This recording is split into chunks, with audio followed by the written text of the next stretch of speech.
I could feel my face burning as the boardroom erupted in laughter. Not because of a joke, but because Charles Benton, my boss of 5 years, had just publicly mocked my project during our team meeting in front of the entire department. "You call this strategic insight, Claire?" He sneered, waving my printed report like it was a bad comedy script. I could get better analysis from my 12-year-old nephew. The conference room at Orion Capital Solutions suddenly felt airless. 20 pairs of eyes deliberately avoided mine, some staring at their laptops, others finding sudden interest in their coffee cups. Even Tasha, my closest ally at the company, kept her gaze fixed on her notebook. The only sound was the gentle hum of the air conditioning and Charles's expensive Italian shoes tapping impatiently against the hardwood floor. I swallowed the lump in my throat, too proud to cry, too stunned to fight back. I had poured weeks of overtime into that report, canceling dinner plans, working through weekends, even missing my sister's birthday celebration. And Charles knew it. "I'm sorry you feel that way," I managed to say, my voice steadier than I felt. The data supports nothing but mediocrity," he interrupted, dropping my report onto the table with theatrical disdain. "Everyone, let's take 5 minutes. When we return, we'll discuss Jeremy's proposal instead. Something with actual substance." Jeremy Peterson, Charles's newest favorite, couldn't hide his smirk from across the table. His proposal, hastily assembled last week, was about to replace 3 months of my meticulous work. As everyone filed out for the break, I remained frozen in my chair, pretending to organize my notes while blinking back tears. I wouldn't give them the satisfaction of seeing me break. 6 years at this company, climbing from junior analyst to senior strategy manager, and this was my reward. Public humiliation served cold in the West Tower's premium conference room with its panoramic view of downtown Chicago spread out below like a glittering promise I could never quite reach. What I didn't know was that sitting at the far end of the table, quietly gathering his papers, was Miles Kim, the soft-spoken intern nobody ever noticed. 22 years old, always in sensible button-downs and wire-rimmed glasses, he was the kind of presence that disappeared into corporate wallpaper, useful when needed, invisible otherwise. I'd barely spoken 10 words to him in the 2 months since he'd joined our department. Now, watching him slip out of the room, I had no idea that in less than an hour, he would change everything. The rest of the meeting was a blur. I spoke when required, nodded when appropriate, and maintained what I hoped was a mask of professional composure. Inside, I was calculating how quickly I could update my resume and whether I had enough savings to last through a job search. When the meeting finally ended, I grabbed my laptop and made a beeline for the elevators, desperate to escape to the sanctuary of my office. But Charles's voice stopped me in my tracks. "Claire," he called, his tone suddenly genial, as if the earlier evisceration had never happened. "Let's touch base about your next assignment. I think we need to realign your priorities." Translation: I was being sidelined. "Of course," I replied, matching his false pleasantness. "When works for you?" "Tomorrow, first thing." "And Claire?" His smile didn't reach his eyes. "Bring your A-game next time." I nodded and turned away, my heels clicking against the marble floor with each deliberate step. I refused to hurry, refused to show weakness. The weight of 6 years of similar moments, subtle undermining, credit stolen, promotions mysteriously delayed, pressed down on my shoulders. By noon, I couldn't breathe in the building anymore.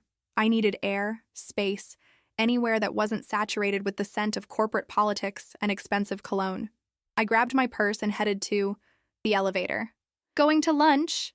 Tasha caught up with me, guilt written across her features. "Claire, I'm so sorry about the meeting. Charles was completely out of line." "But not enough for you to say anything," I said, immediately regretting my sharpness when I saw her flinch. "You know how it is," she whispered. "He's been on a rampage since the board started asking questions about the budget. Everyone's terrified." The elevator arrived mercifully empty. I stepped in, holding the door. "Coming?" She glanced back toward the office. "I can't. I have a deadline." "Rain check?" I nodded and let the doors close, leaning against the cool metal wall as the elevator descended. Tasha wasn't wrong to protect herself. Charles had a reputation for targeting anyone who opposed him, especially women. Last year, Jennifer from accounting had questioned one of his expense reports during a meeting. 2 weeks later, she was gone, her position eliminated due to restructuring. Outside, Chicago's summer heat hit me like a wall. I walked aimlessly, putting distance between myself and the tower that housed Orion Capital. 3 blocks later, I found myself at Millennium Park, where a row of food trucks offered respite from both the heat and my thoughts. I joined the shortest line, a sandwich truck with a cheerful blue awning, and ordered something I immediately forgot. As I waited for my number to be called, I noticed Miles Kim sitting alone on a bench beneath a maple tree, eating what looked like a homemade lunch from a simple paper bag. Something about his solitude mirrored my own, and before I could overthink it, I collected my order and walked toward him. "Mind if I join you?" I asked. He looked up, startled, as if unused to being addressed directly. For a moment, I thought he might refuse, but then he shifted slightly, making room on the bench. "Thank you," I said, settling beside him and unwrapping my sandwich, turkey and avocado apparently. We ate in companionable silence for, several minutes, watching tourists pose for photos with Cloudgate, the giant reflective sculpture everyone called the Bean. There was something calming about his presence, a quiet dignity that seemed at odds with the cutthroat environment of our office. That was unfair. "What happened in the meeting?" he said suddenly, his voice soft but clear. I turned to look at him, surprised both by the observation and that he'd broken the silence. "It's just business," I replied automatically, the defensive mantra I'd repeated to myself countless times.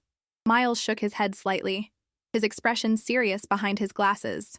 "No, Ms. Dawson, it's not." He reached into his messenger bag and extracted a small notebook. From between its pages, he pulled out a folded piece of paper and, after a moment's hesitation, handed it to me. "What's this?" I asked, not reaching for it immediately. His eyes darted around the park before meeting mine again. "Your boss is about to be exposed. But what's coming? You'll never see it coming." I stared at him, certain I'd misheard. "Excuse me? Please," he whispered, still holding out the paper. "Take it. Call the number tonight. Ask for Jensen. Tell her Charles Benton's name is all over the grant fraud. She'll know." My hand moved almost involuntarily, accepting the note. "Miles, what are you talking about? What fraud?" But he was already standing, gathering his things with efficient movements. "I need to get back. Don't mention this conversation to anyone. And Ms. Dawson?" He paused, looking at me with unexpected intensity. "Be careful who you trust." Before I could respond, he walked away, disappearing into the lunchtime crowd, leaving me alone on the bench with a half-eaten sandwich and a folded note that suddenly felt dangerous in my hand. I looked down at it, this innocuous piece of paper that somehow carried the weight of something much larger. With trembling fingers, I unfolded it just enough to see a phone number written in precise handwriting, without a name or any other identification. What had I just stumbled into? And why, despite everything rational in me screaming caution, did I feel the first flicker of hope I'd experienced all day? I didn't call the number that night.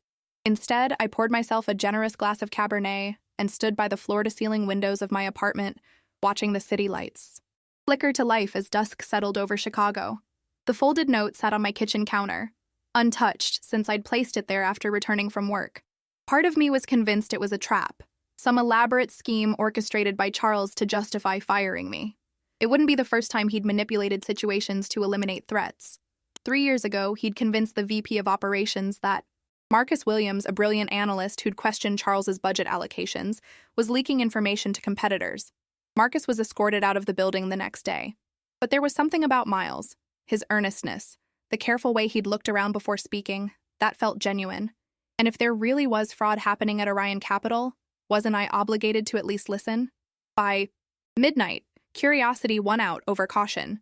I smoothed the note on my counter and dialed the number, my heart pounding so loudly I could barely hear the ringing tone. 1 ring, 2, 3. I was about to hang up when a crisp, professional voice answered. "Jensen." Just that. No department, no company name, no pleasantries. "Hello," I said, suddenly unsure how to proceed.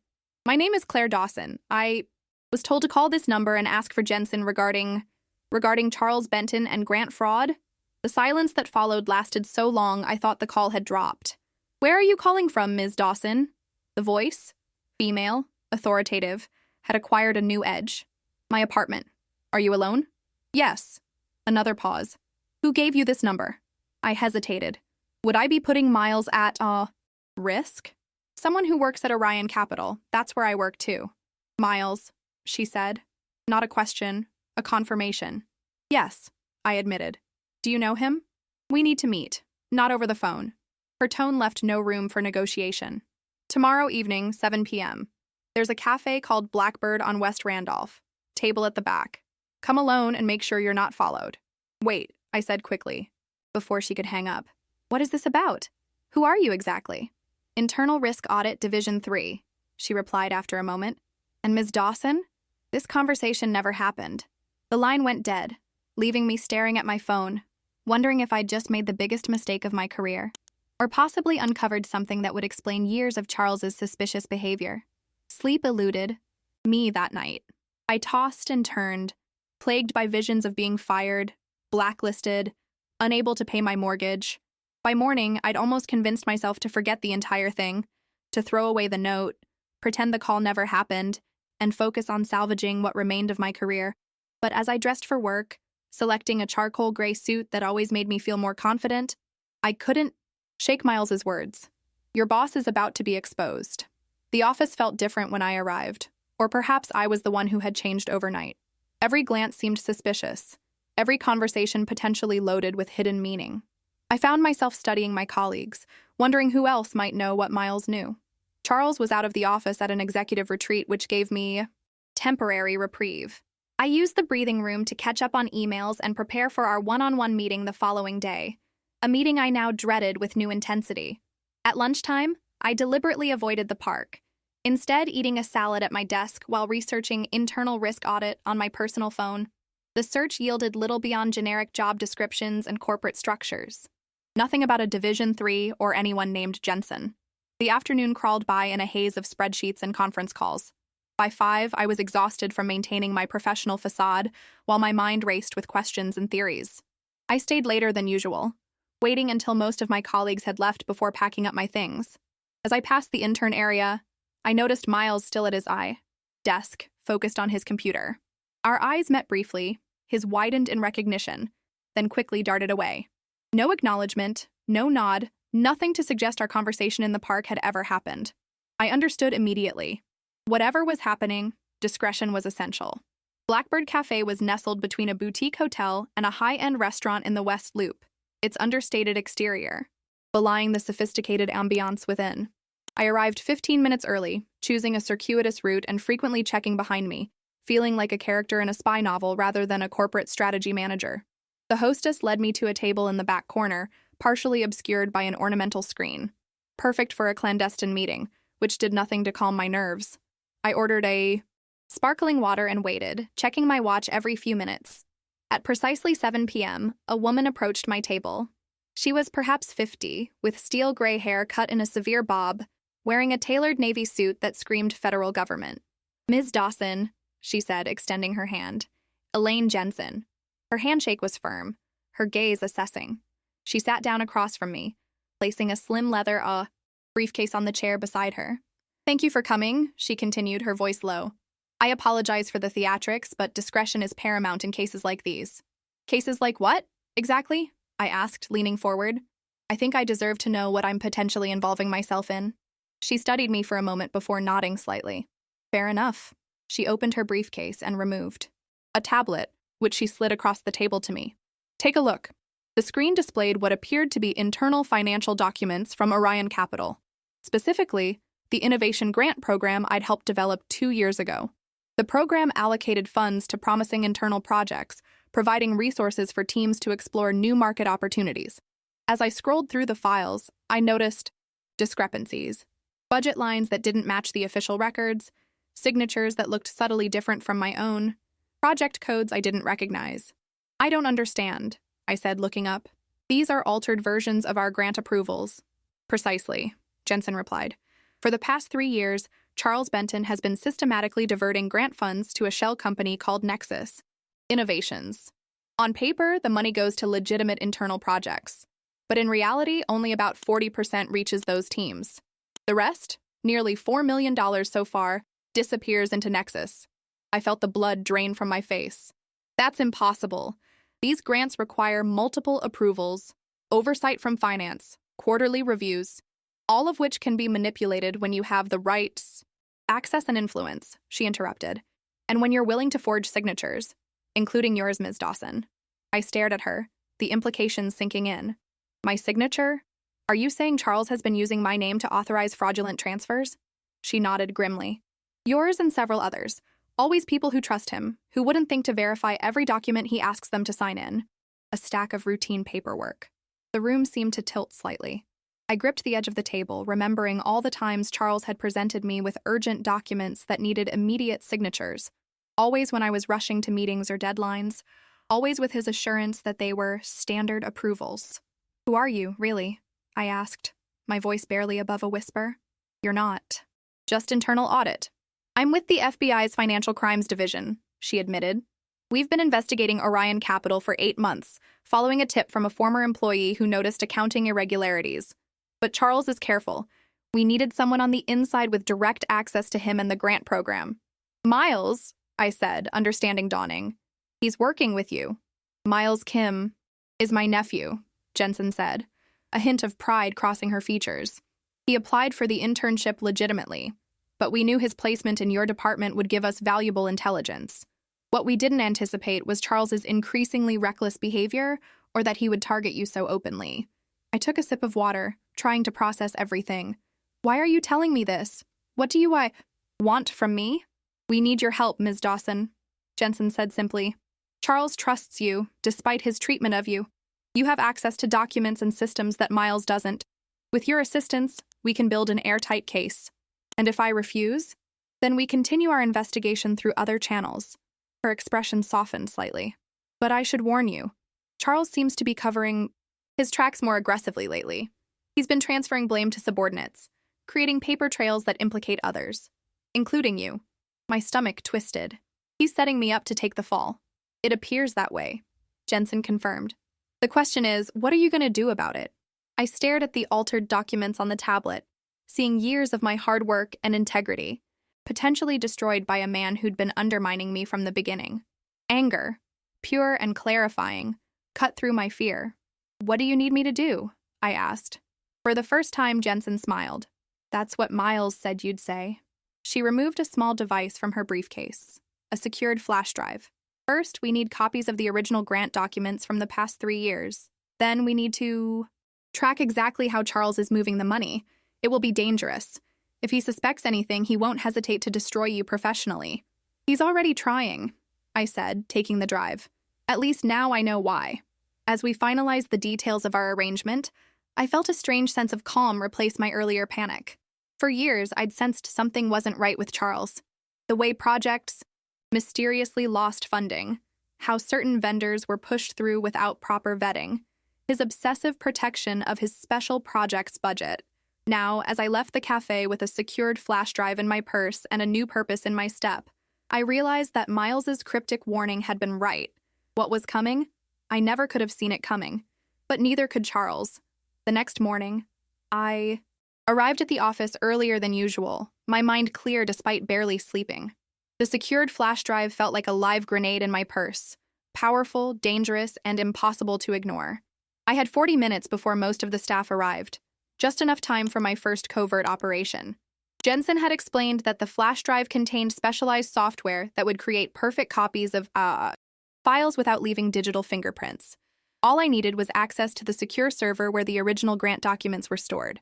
Fortunately, as senior strategy manager, I had that access. What I didn't have was a good explanation if someone caught me downloading 3 years' worth of financial records at 7:15 in the morning. The elevator doors opened to a mostly empty floor. Only the night cleaning staff and a few early birds from the accounting department were present. I smiled at the security guard as I badged in. Early meeting? He asked, returning my smile. Deadline, I replied, the lie coming easily. You know how it is. I settled at my desk, booted up my computer, and inserted the flash drive, following Jensen's instructions precisely. The software launched silently, disguising itself as a routine system update while it began searching for and copying the files we needed. 20 minutes. That's how long the process would take, during which time I couldn't leave my computer unattended. I opened a spreadsheet and began working on a proposal due next week, attempting to look as normal as possible while my heart hammered against my ribs. Claire, you're here? Early. I flinched at Charles's voice, nearly knocking over my coffee. He stood in my doorway, impeccably dressed as always in a charcoal suit that probably cost more than my monthly mortgage payment. His unexpected presence sent alarm bells ringing through my mind. He was supposed to be at the executive retreat until this afternoon. Just catching up, I said, discreetly checking the progress bar. On the flash drive's hidden window, 58% complete. I thought you were at Lakeside until later today? Plans change, he said, stepping into my office uninvited. The board called an emergency meeting for tomorrow. Budget concerns. His eyes narrowed slightly. Speaking of which, I need the final numbers for your team's Q3 projections, and the innovation grant review is overdue. I nodded, fighting to keep my expression neutral. The projections are ready. As for the grant review, I was waiting on finance to confirm the disbursement records. Don't wait, Charles said, his tone sharpening. I need that report by end of day. The board is asking questions about resource allocation. I'm sure they are, I thought, watching him carefully. The progress bar reached 72%. Of course, I said. I'll prioritize it. He lingered a moment longer, his gaze drifting to my computer screen. I resisted the urge to block his view, instead leaning back slightly as if inviting his inspection of the harmless spreadsheet displayed there. Good, he finally said. We'll meet at 4 to review everything before it goes to the board. After he left, I released the breath I'd been holding and checked the progress, 89%. The risk of discovery made every second excruciating, but 10 minutes later, the software completed its task. I safely ejected the drive and tucked it into an inner pocket of my purse, away from prying eyes. Phase 1, complete. By lunchtime, the office was buzzing with rumors about the emergency board meeting. According to Tasha, several board members had raised concerns about financial irregularities in recent projects. Charles is freaking out, she whispered as we waited for our salads at the company cafe. He's been locked in his office with Jeremy all morning, shredding documents. Actual paper shredding, Claire. Who even prints sensitive documents anymore? I kept my expression carefully neutral. Maybe it's just standard cleanup before the board review. Tasha snorted. Nothing standard about it. Security said he brought in 3 boxes of files this morning. And get this, he specifically asked IT to pull all access logs for the grant management system going back 5 years. My blood ran cold. All access logs? Yep. She grabbed her salad and lowered her voice further. Rumor is they're looking for someone to blame for whatever's got the board worked up. As we found a table, I spotted Miles entering the cafe. Our eyes met briefly before he deliberately turned away, choosing a table on the opposite side of the room. Smart kid. What do you think it's about? I asked Tasha, forcing myself to eat despite my churning stomach. She shrugged. Money always is. But listen, Claire. She hesitated, then leaned closer. Whatever's happening, watch your back. Charles has been asking questions about who had authorization to approve grant transfers. I've only approved what he sent me, I said, which was technically true. Just be careful, she replied, her concern genuine. You know how he operates. When trouble hits, he always finds someone else to take the fall. I nodded, thinking of the copied files safely stored on Jensen's flash drive. I know exactly how he operates, Tasha. Better than he thinks. At exactly 3:15 p.m., I received a text from an unknown number.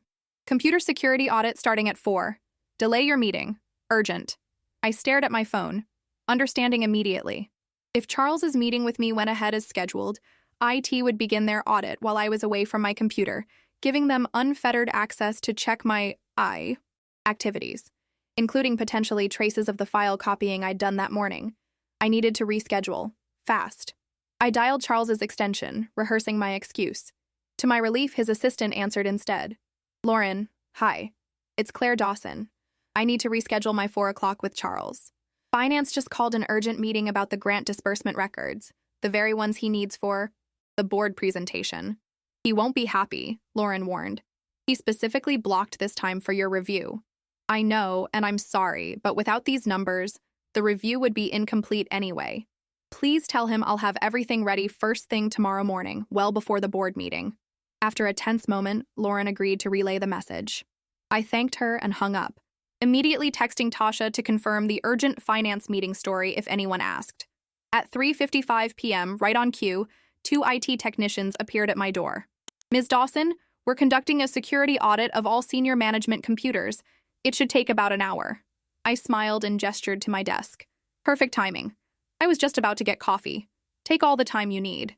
I grabbed my, purse, with the flash drive still safely inside, and headed to the break room where I could watch my office from a distance while pretending to work on my tablet. The technicians typed rapidly, occasionally inserting what looked like another USB drive into my computer. My phone buzzed with a text from Charles. Meeting rescheduled to 8 a.m. tomorrow. No excuses. I replied with appropriate, professional gratitude, all while watching the IT team finish their audit of my computer. Whatever they were looking for, they wouldn't find it. Jensen's software was specifically designed to evade detection. By 6 p.m., most of the office had cleared out. I waited another 30 minutes before packing up, ensuring I wasn't the first to leave despite my overwhelming urge to escape. As I walked to the elevator, I passed Charles's office, still lit, with him and Jeremy visible through the glass walls, surrounded by stacks of papers. They looked worried. Good. I met Jensen at a different location that night, a quiet hotel bar in Lincoln Park, far from any usual Orion Capital haunts. She brought a colleague this time, a serious-looking man she introduced only as Thompson. We've reviewed the, files, Jensen said after we ordered drinks. They confirm everything we suspected and more. Charles hasn't just been skimming from the grant program, he's been using it to launder money from other sources. What other sources? I asked. Thompson leaned forward. We believe certain clients have been paying premiums for expedited services, essentially bribes, which Charles then runs through the grant program to legitimize. That explains why some client accounts always got priority treatment despite their smaller portfolios, I said, pieces falling into place. But how does he get the money out?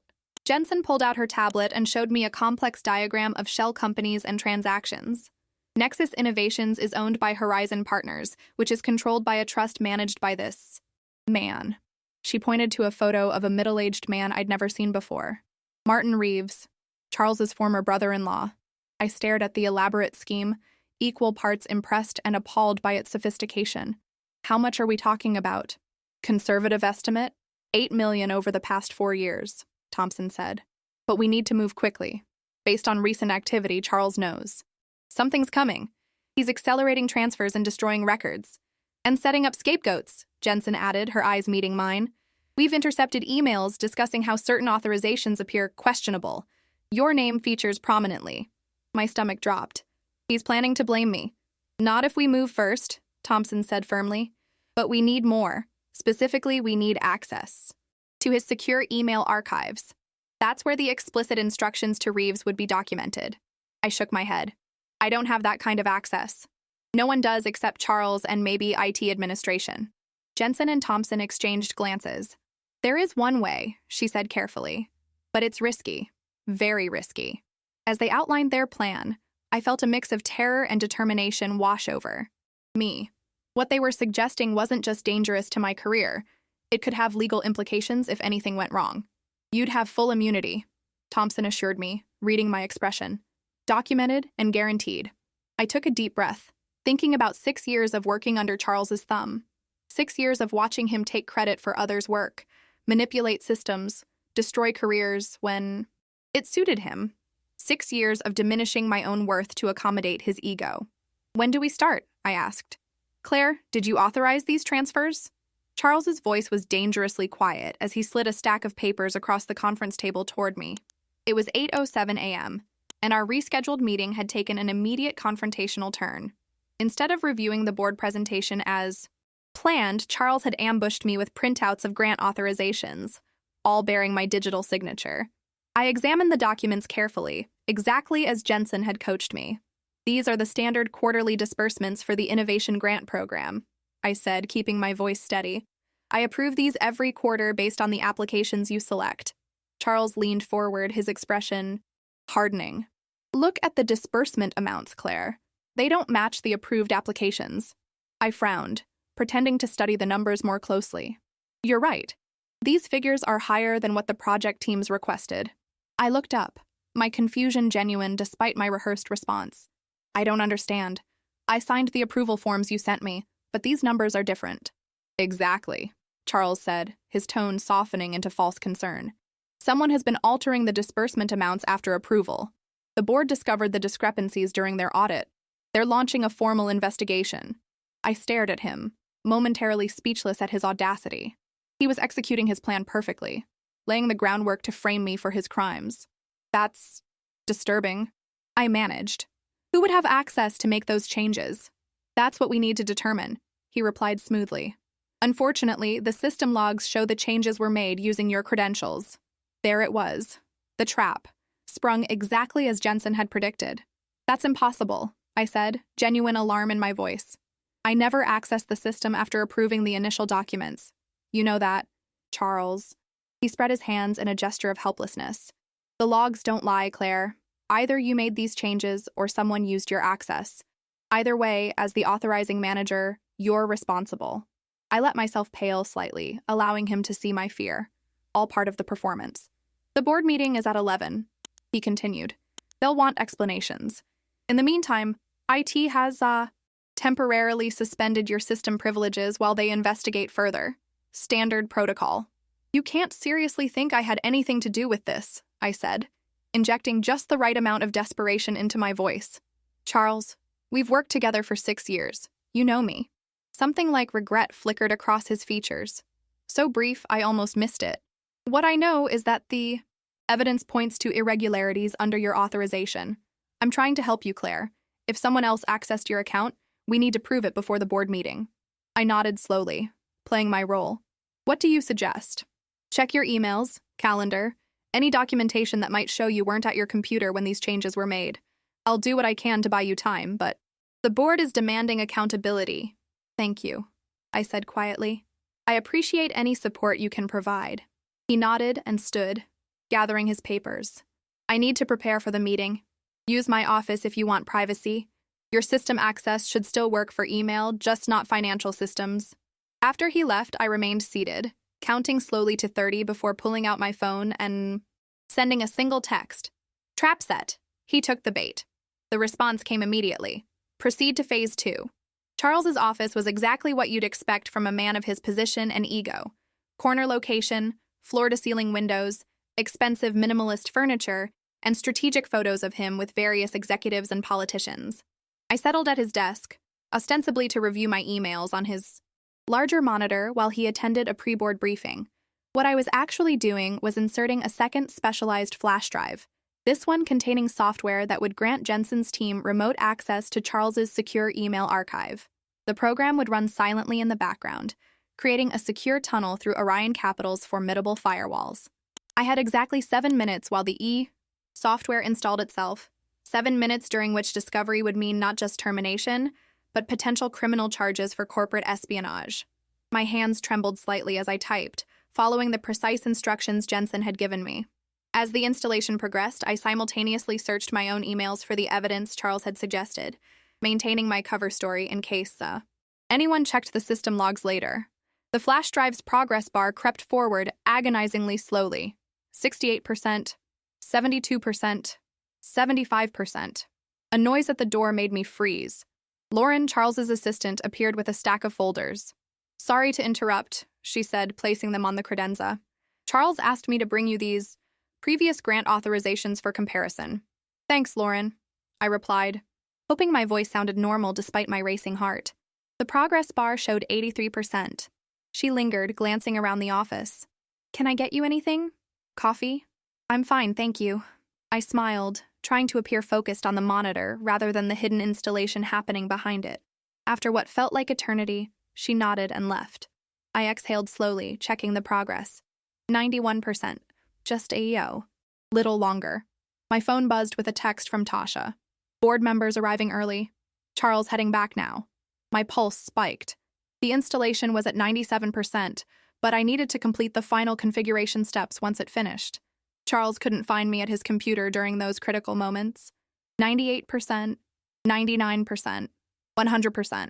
The completion notification appeared, and I rapidly entered the final. Commands, my fingers flying across the keyboard. As I finished, I heard voices approaching in the hallway. Charles and someone else, their footsteps growing louder. I quickly closed the installation window, ejected the flash drive, and pulled up my email on the monitor. Just as the office door opened, I stood, feigning surprise. Charles, I was just finishing up.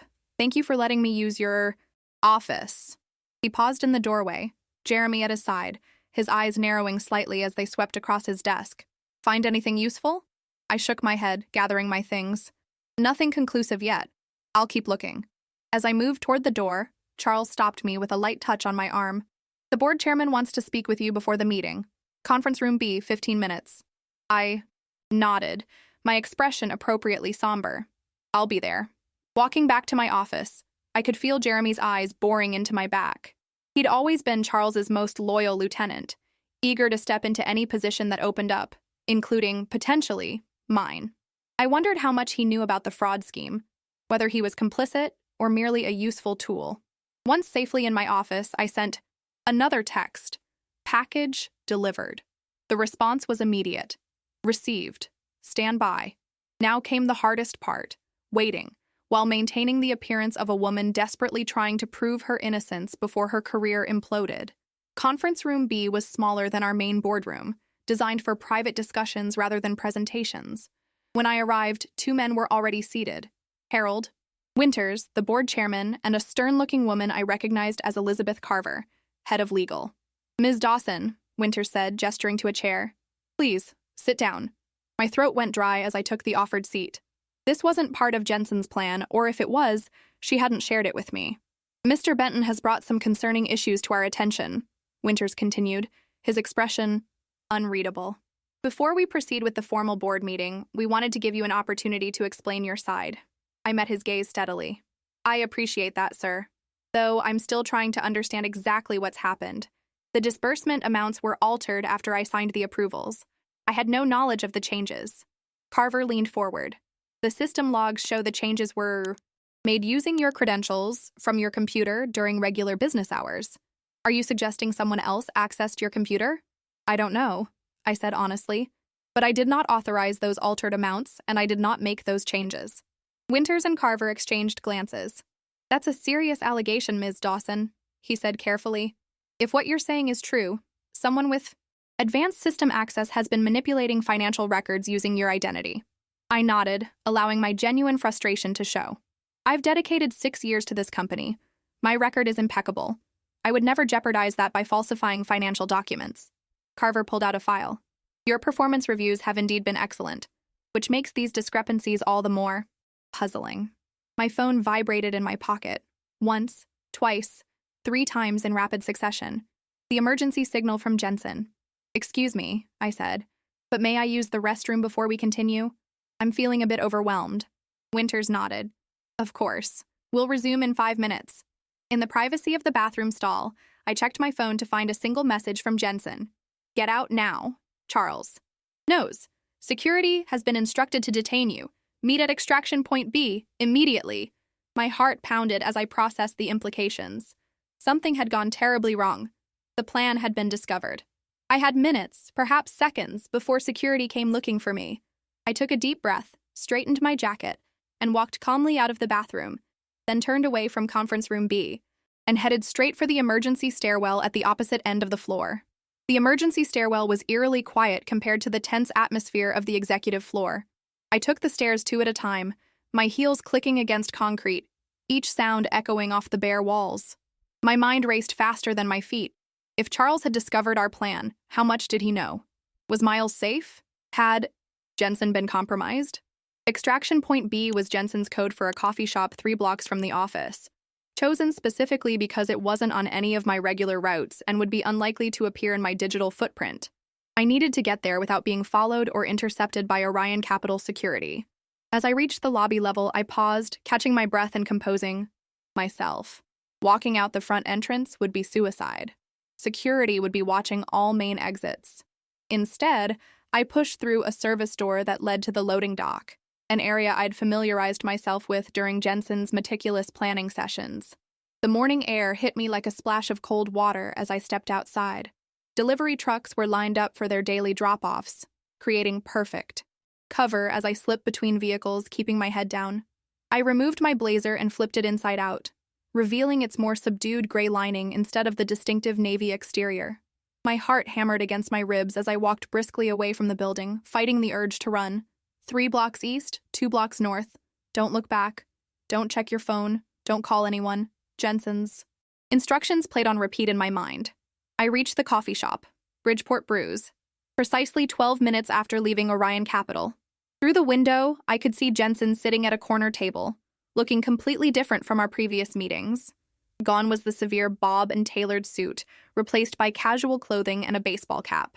I stepped inside, ordered a latte I had no intention of drinking, and joined her at the table.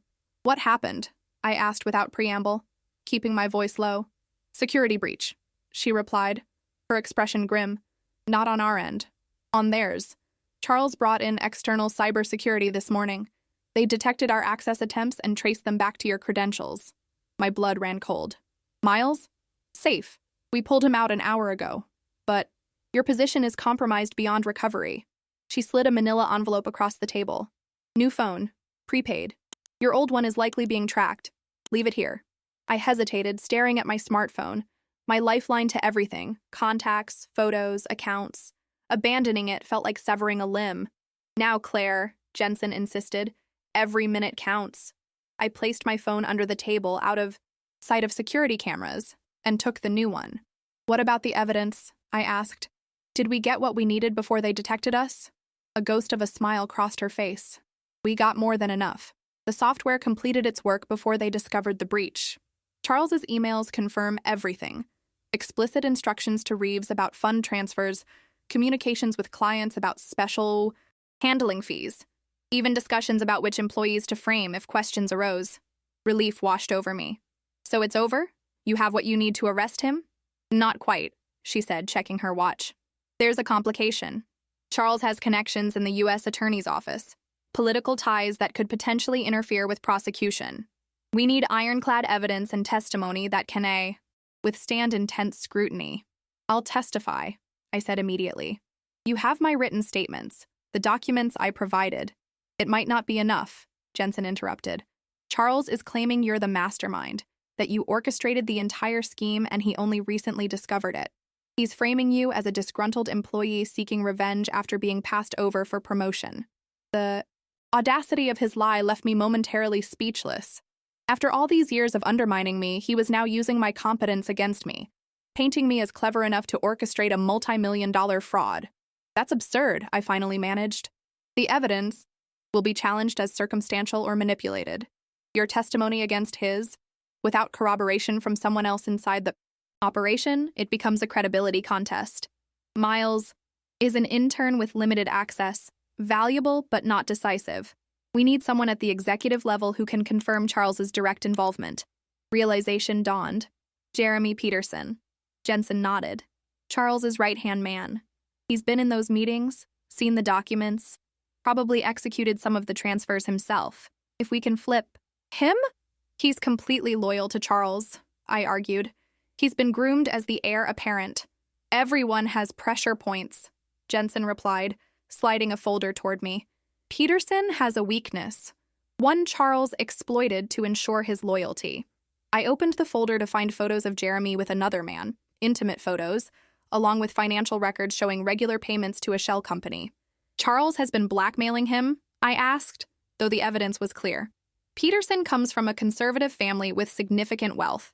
His grandfather's trust includes a moral clause that would disinherit him if certain lifestyle choices became public. Charles discovered his relationship 3 years ago and has held it over him ever since. I felt sick. Charles's manipulation extended, far beyond what I'd imagined. He didn't just exploit systems, he exploited people's vulnerabilities. How do we approach him? I asked. We don't, Jensen said. You do. Me? I'm currently being hunted by corporate security and framed for fraud. Precisely why you're perfect for this. Peterson knows you're not the mastermind. He's seen Charles's operation from the inside. And now that you're on the run, you're dangerous to Charles, which makes you valuable to Peterson as potential leverage. If I contact Jeremy, Charles will know immediately. Not if you approach him correctly. Jensen pulled out a map of the city, pointing to a location marked in red. Peterson attends a yoga class every Thursday evening at this studio in Lincoln Park. It's the only regular appointment he keeps that Charles doesn't know about, part of his carefully constructed separate life. I studied the map, considering the risks. And if he refuses to help? If he warns Charles? Then we proceed with what we have, Jensen said simply. But I don't think he will. People can only live under threat for so long before they break, or fight back. She stood, gathering her things. You need to disappear for the next 48 hours. No credit cards, no familiar places, no contacting friends or family. We've arranged a room at the Palmer House under a different name. Stay there until Thursday, then approach Peterson after his class. She handed me another envelope containing cash, a hotel key card, and a small thumb drive. Everything you need to convince Peterson is on this drive. Study it, memorize it, then destroy it. What about my life? My apartment, my career? I'm just supposed to abandon everything? Jensen's expression softened slightly. Sometimes to reclaim your life, you have to be willing to lose it first. 48 hours, Claire. That's all we're asking. As I watched her walk away, leaving me alone with a stranger's phone, a false identity, and the weight of everything I stood to lose, I realized there was no turning back. I had crossed the Rubicon the moment I accepted that folded note from Miles in the park. Charles had taken 6 years of my professional life. I wouldn't let him take my future, too. The Palmer House Hotel stood as an elegant fortress in downtown Chicago, its gilded lobby a stark contrast to the corporate minimalism of Orion Capital. I checked in under the name Elizabeth Bennett. Someone at the FBI apparently had a sense of humor, and made my way to a room on the 12th floor. The suite was comfortable but impersonal, a neutral space perfect for disappearing. I drew the heavy curtains closed, blocking out the Chicago skyline that usually brought me comfort. For the next 48 hours, this room would be my entire world. I powered up the new phone, a basic model with no apps, no contacts, nothing that connected to my real identity. The isolation was immediate and disorienting. No emails pinging, no text messages arriving, no social media notifications demanding attention. Just silence and the hum of the air conditioning. The thumb drive contained exactly what Jensen had promised, damning evidence against Charles, including emails, financial records, and a comprehensive timeline of the fraud scheme. More disturbing were the files on Jeremy Peterson, details of Charles's blackmail operation that went far beyond the photos I'd seen at the coffee shop. Charles hadn't just threatened to expose Jeremy's relationship, he'd systematically isolated him from support systems, created financial dependence, and built a web of compromising situations that trapped Jeremy completely.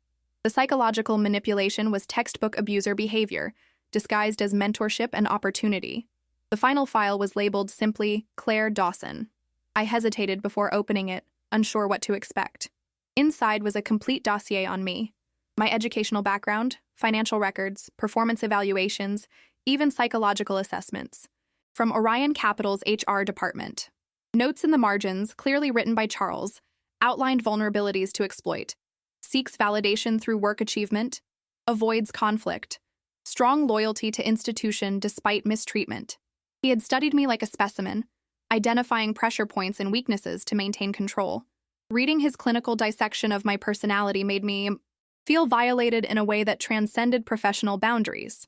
But the most shocking revelation came at the end of the file, a detailed plan titled Contingency, Dawson as Scapegoat, dated 3 months earlier. Charles had been preparing to frame me long before I ever met Miles or Jensen, meticulously laying groundwork to shift blame if the fraud was discovered. My hands shook as I closed the file. This wasn't just business anymore. This was personal, calculated destruction of my life and reputation. The anger that surged through me was clarifying, burning away hesitation and doubt. I spent the rest of the day and the following memorizing details, connecting dots, building mental maps of the evidence. When I wasn't studying, I paced the hotel room, rehearsing what I would say to Jeremy, anticipating his objections, planning my approach. By Thursday afternoon, I was ready, and desperately in need of fresh air after nearly 2 days confined to the hotel room. Following Jensen's security protocols, I changed my appearance subtly. Hair pulled back instead of down, glasses instead of contacts, muted clothing that wouldn't draw attention. The yoga studio in Lincoln Park was housed in a converted industrial building, all exposed brick and reclaimed wood. I positioned myself at a coffee shop across the street, watching the entrance through the window. At precisely 6:30 p.m., Jeremy emerged, gym bag slung over his shoulder, looking more relaxed than I'd ever seen him at the office. I gave him a 2-minute head start, then followed at a distance as he walked toward the nearby park. He took a path that wound through a wooded area, perfect for a private conversation without surveillance cameras. Jeremy, I called softly when we reached a secluded section of the trail. He froze, then turned slowly, eyes widening in recognition and alarm. Claire, what the... He glanced around frantically. You shouldn't be here. The police are looking for you. Corporate security, not police. I corrected, maintaining enough distance to appear non-threatening. Charles doesn't want actual law enforcement involved any more than I do. You need to turn yourself in, he said, though without conviction. Whatever you think you're doing. I know about the blackmail, Jeremy, I interrupted quietly. I know what Charles has been holding over you for the past 3 years. The color drained from his face. I don't know what you're talking about. I think you do. The trust fund with the moral clause, the payments to Horizon Partners, the apartment on Belmont that Charles owns but lets you use for personal meetings. He swallowed hard, anger flashing across his features. If you think you can blackmail me too, I'm not here to threaten you, I said firmly. I'm here to offer you a way out. Confusion replaced the anger. What are you talking about? Charles is going down, Jeremy. The FBI has his emails, his financial records, everything. They know about the grant fraud, the client kickbacks, all of it. When they move, and they will move soon, everyone connected to his operation will face charges. I had nothing to do with— Save it, I cut him off. Your signature is on transfer authorizations. Your name is on emails discussing special handling procedures for certain clients. Your fingerprints are all over this, and Charles has made sure of it. Why do you think he involved you in every aspect of the scheme? He was creating a backup fall guy in case I wasn't available. Jeremy's shoulders slumped slightly, the first crack in his polished facade. What do you want from me? Testimony. Confirm what Charles did, explain how the system worked, validate the evidence the FBI already has. In exchange, you get immunity. And if I refuse, then you go down with him, I said simply. The FBI doesn't need you to make their case against Charles, but they're willing to cut a deal to strengthen it. He shook his head, desperation creeping into his voice. You don't understand. Even if I wanted to help, I can't. Charles has too much on me. If I testify against him, he'll release everything. My family, my reputation, everything I've worked for will be destroyed. Not if he's in custody when the story breaks, I countered. Not if you control the narrative instead of him. I reached into my pocket and pulled out a business card with a single phone number. This is Special Agent Jensen with the FBI's Financial Crimes Division. Call her tonight. Tell her what you know. She'll protect you. Jeremy stared at the card, not taking it. Why are you doing this? After everything, why offer me a way out? Because I know what it's like to be under Charles's thumb, I said honestly. To have your worth determined by someone who sees you as nothing but a tool, or a potential threat. And because unlike him, I don't believe in destroying people to get what I want. Slowly, hesitantly, he took the card. What happens after? If I do this, if I testify, what then? That's up to you. But wouldn't it be better to rebuild on your own terms than to live in fear of when Charles will finally decide you're more useful as a scapegoat than an accomplice? Something shifted in his expression, a realization perhaps that he'd been living on borrowed time all along. They're watching my apartment, my regular spots. Charles has people monitoring me. Not tonight, I assured him. Right now, all of Orion Capital's security resources are focused on finding me. You have a window of opportunity, but it won't stay open long. I turned to leave, having said what I came to say, but his voice stopped me. Claire. He took a deep breath. There's something you should know. Something not in the files. I waited, watching his internal struggle play out across his features. The board meeting tomorrow. It's not just about the fraud allegations against you. Charles has arranged for an emergency vote to dissolve the entire innovation grant program. He's claiming systemic mismanagement requires a complete restructuring. He's covering his tracks, I realized aloud, eliminating the evidence by shutting down the whole system. Jeremy nodded. And he's already transferred most of the remaining funds, nearly $2 million, to accounts the FBI doesn't know about. If they move too late, the money disappears for good, I finished. When is the transfer? Scheduled? Tomorrow, after the board vote? 3 o'clock? I pulled out my phone, quickly texting Jensen the new information. Her response was immediate. Stay where you are. Team en route. They're coming for your statement now, I told Jeremy. Are you ready? He looked down at the business card in his hand, then back at me with newfound resolution. I've been ready for 3 years. I just didn't know it until today. As we waited for Jensen's team to arrive, watching the sunset paint the Chicago skyline in shades of gold and crimson, I felt the first real sense of hope since this ordeal began. Charles had built his empire on secrets and fear, believing that everyone could be controlled through their vulnerabilities. What he never understood was that sometimes those same vulnerabilities, when finally exposed to light, become the source of unexpected strength. The next morning dawned with the surreal calm that often precedes life-changing events. I stood at the window of a new hotel room. Jensen had moved me overnight as a security precaution, watching Chicago come alive beneath a perfect blue sky. How strange that such a pivotal day should look so ordinary from the outside. My phone buzzed with a text from Jensen. Board meeting confirmed for 10 a.m. Operation proceeds as discussed. Stay in position. After Jeremy's revelation, our timeline had accelerated dramatically. If Charles succeeded in dissolving the Innovation Grant Program and transferring the remaining funds, critical evidence would be lost forever. The FBI had worked through the night, securing warrants and finalizing their approach. Today, Charles Benton would finally face the consequences of his actions. But not quite yet. For the plan to work, he needed to believe he was still in control. At precisely 9:15 a.m., Jensen called. We're a go.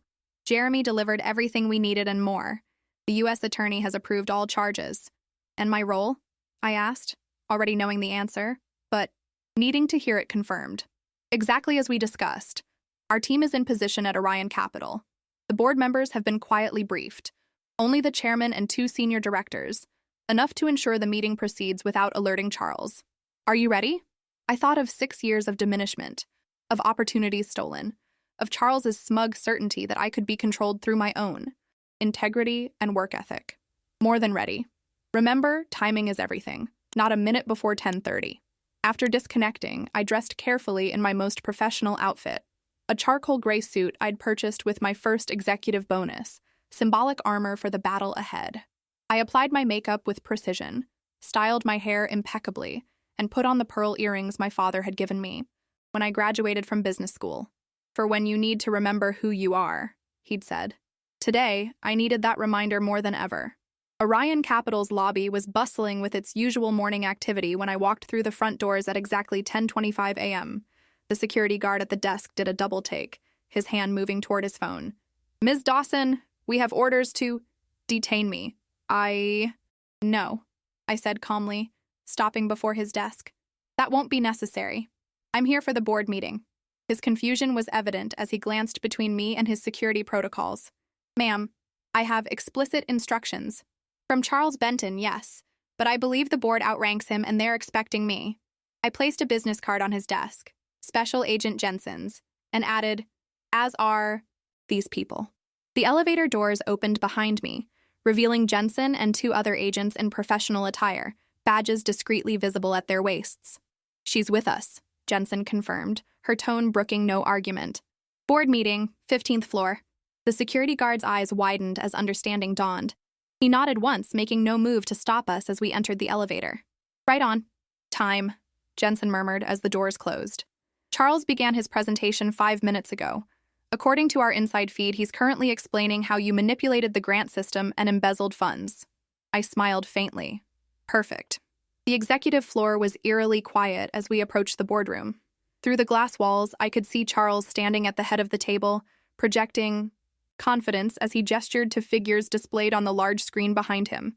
The board members sat in various states of attentiveness, some taking notes, others watching Charles with unreadable expressions. No one noticed us until Jensen pushed open the door and I stepped into the room.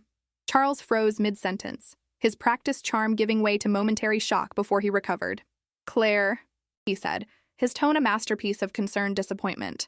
I'm glad you've decided to come forward. It will make this process much easier for everyone. I agree completely, I replied, my voice steady despite my racing heart. Transparency is exactly what this situation needs. Confusion flickered across his features as Jensen and the other agents entered behind me. Excuse me, but this is a private board meeting. Who are these people? Jensen stepped forward, opening her credentials. Special Agent Elaine Jensen, FBI Financial Crimes Division. We're here to execute a federal warrant for your arrest, Mr. Benton. The room erupted in controlled chaos. Board members exchanging glances, the company lawyer rising to his feet, Charles's face contorting in outrage. This is absurd, he sputtered. I'm the one who discovered the fraud. Claire Dawson is the person you should be investigating. We have investigated extensively, Jensen replied, nodding to one of her colleagues who moved to stand beside Charles.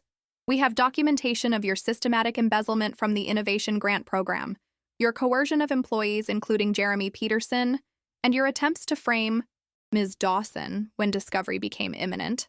Jeremy? Charles's eyes darted around the room, noticing for the first time that his protege was absent. What have you done?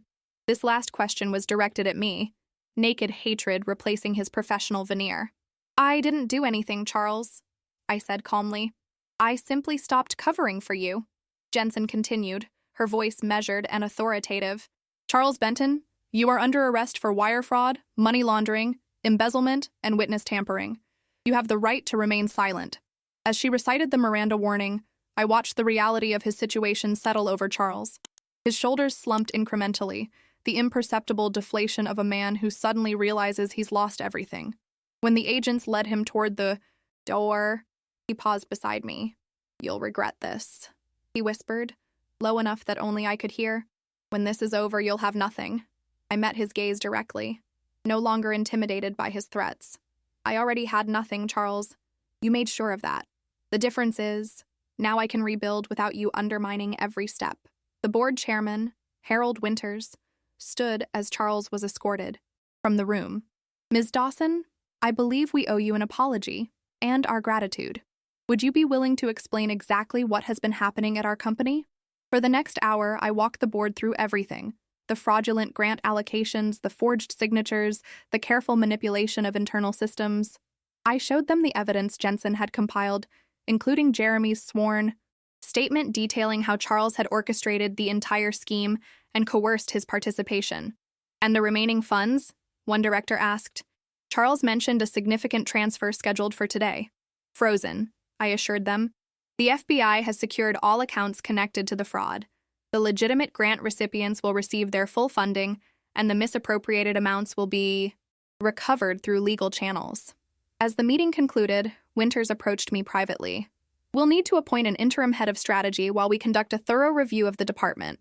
Given your intimate knowledge of both the grants program and Charles's manipulation of it, would you consider taking on that role? The offer was unexpected, validation after years of being overlooked.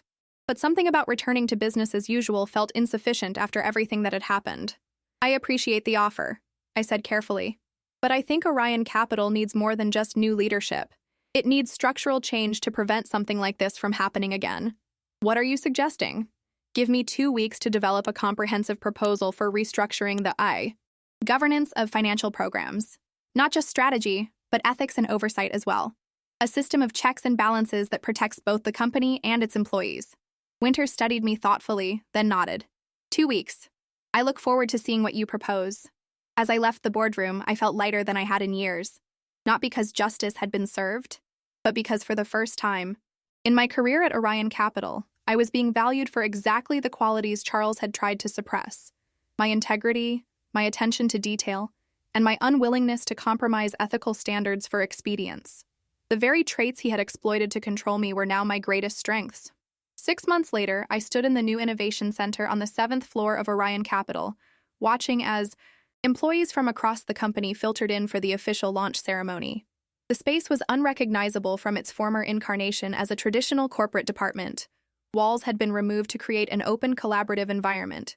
Glass-walled meeting rooms ensured transparency, and a sophisticated digital tracking system displayed real-time updates on all active grant projects.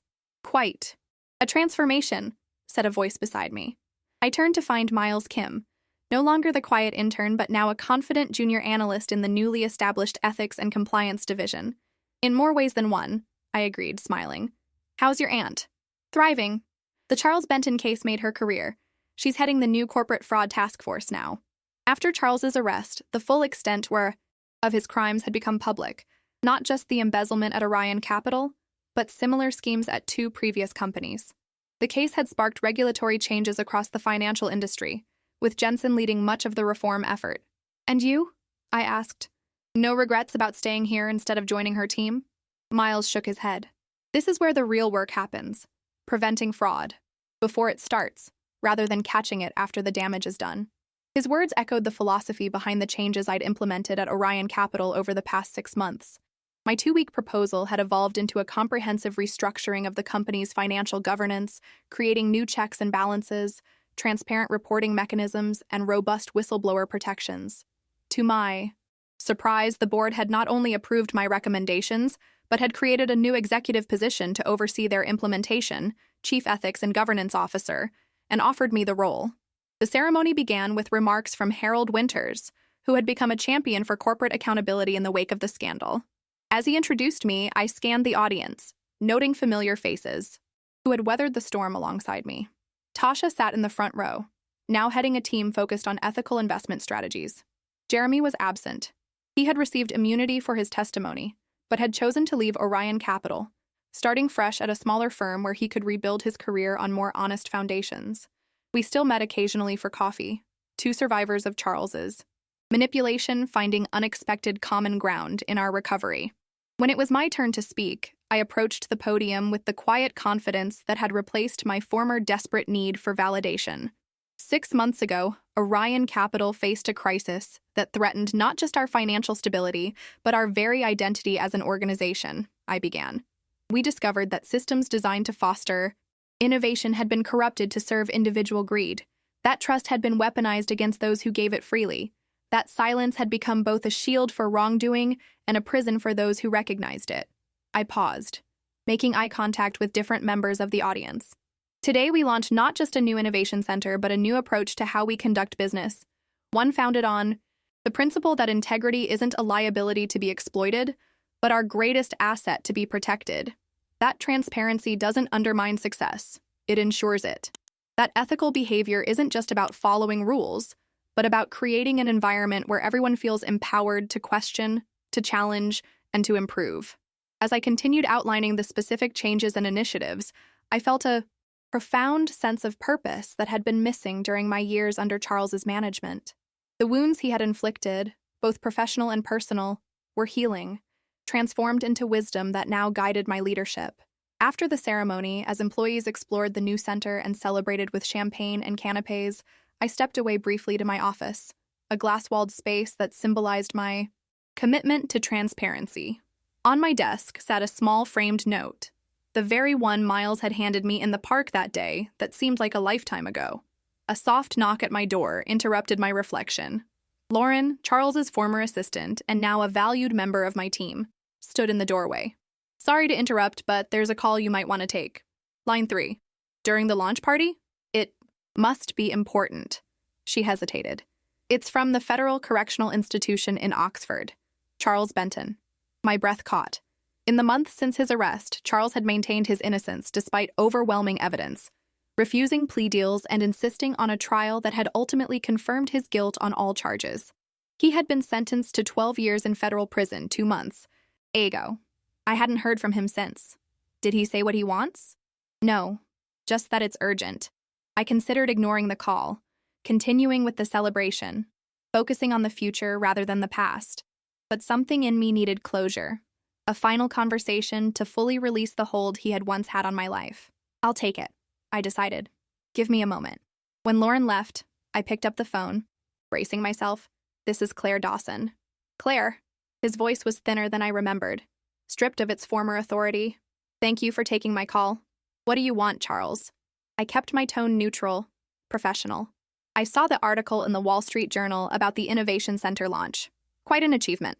If that's all, it's not, he interrupted. I'm calling because I owe you something I should have given you years ago. Recognition of your abilities. What you've built there? It's impressive. More impressive than anything I ever did. I remained silent, unsure if this was another manipulation or a genuine moment of reflection. I underestimated you, he continued. Not just your intelligence, but your resilience, your integrity. I saw those qualities as weaknesses to exploit rather than strengths to nurture. That was my greatest failure as a leader. Why are you telling me this now? I asked, genuinely curious. Because prison offers certain clarities, he replied with a hollow laugh. And because I wanted you to know that despite everything, I recognize what you've accomplished. You've transformed my greatest mistake into something remarkable. I considered his words, searching for hidden agendas or veiled threats, but found only the defeated tone of a man confronting the consequences of his choices. Thank you for calling, Charles, I said finally. I hope you find some peace with your situation. After hanging up, I rejoined the celebration, watching as colleagues collaborated, shared ideas, and embraced the new culture we were building together. Charles's call had been unexpected, but it hadn't shaken me. If anything, it had reinforced how far I'd come from the woman who had once feared his disapproval above all else. As the evening wound down and the last guest departed, I found myself alone in the Innovation Center, surrounded by the physical manifestation of everything we'd built from the ashes of Charles's corruption. Miles's note had been prophetic in ways neither of us could have imagined. Charles had indeed been exposed, and what came after had transformed not just my career, but my understanding of my own worth. I had given 6 years to a system that rewarded power and punished integrity, but in the end, it was truth and quiet courage that had changed everything. Sometimes the person you overlook is the one who'll save you, and sometimes the greatest strength is choosing to rise, not to get revenge, but to rebuild something better than what was lost. Because dignity, that's the one thing no one can take from you.